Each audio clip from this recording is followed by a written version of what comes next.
కృతవర్మని వాళ్ళ వర్గం వాళ్లే అబ్బా నీవు యుద్ధం భలే చేశావు అని పొగుడుతుంటే ఇటువైపు నుంచి సాత్యకి కృతవర్మ వైపు చూస్తూ చిన్నపిల్లలకు అన్యాయం జరుగుతుంటే చూస్తూ కాపలా కాశాడు.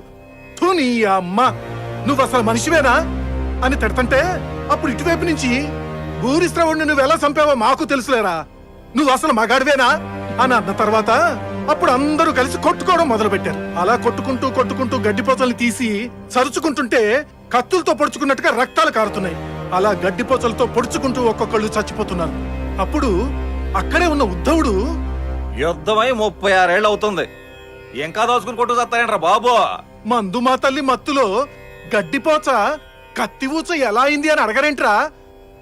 ఇదిగో కిట్టయ్యా, నువ్వైనా చెప్పవేంది అని నా వైపు చూస్తాను. అప్పుడు బాధగా నా పద్యాలు నేను చెప్తాను, సరేనా? సరే సరే అందరూ రెడీయా? రెడీ. యాక్షన్! చిన్నపిల్లలు మోసం చేసి బతుకు నీదిగో బతకానంట్రా. చిత్తకార్త కుక్క. ఏం మాట్లాడుతున్నావు? మొదలు పెట్టాల్సింది ఈళ్ళు. పిల్లలకు అన్యాయం జరిగిందని ఈళ్లే మాట్లాడాలి. అంటే ఎవరెవరు ఎలాంటి వాళ్ళు అలాంటి పాత్రలే ఇచ్చారనుకున్నామండి.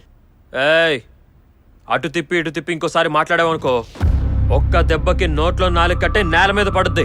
ఏంట్రా తెగేది? ఏంటా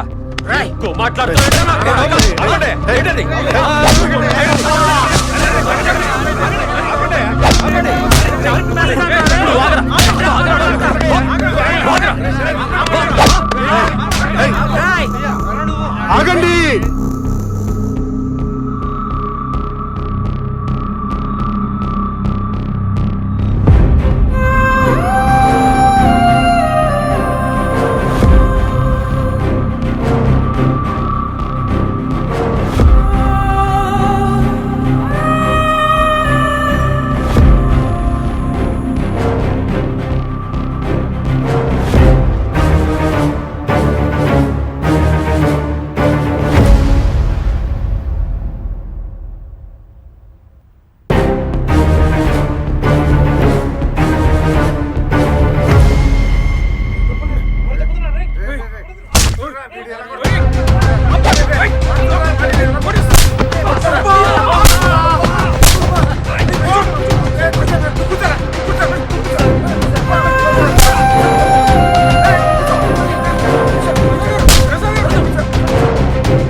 ఏంట్రా అసలు మీరేమనుకుంటున్నారు?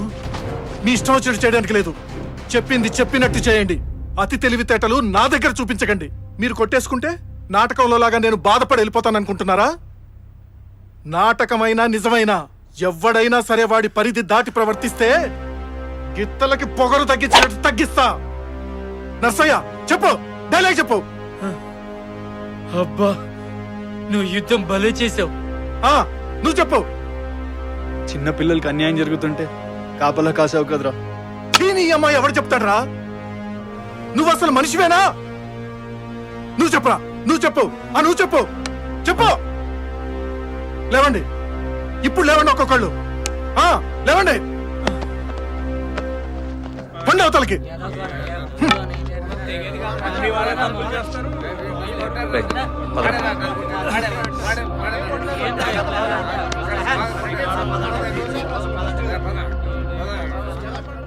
రేపు సాయంత్రం లోపు మళ్ళీ జనాలను ఎతకాలి, వాళ్ళకి నేర్పించాలి. నాకు పెద్ద పని ఉంది సార్. అయితే రేపు మధ్యాహ్నం పంచాయతీ. నర్సయ్య కూతుర్ని రాజేష్ పెళ్లి చేసుకుంటానని చెప్పి కలిసి అన్నీ చేసి ఇప్పుడు నువ్వెవరో తెలియదు అంటున్నాడంట. ఆశ్చర్యంగా ఉంది సార్.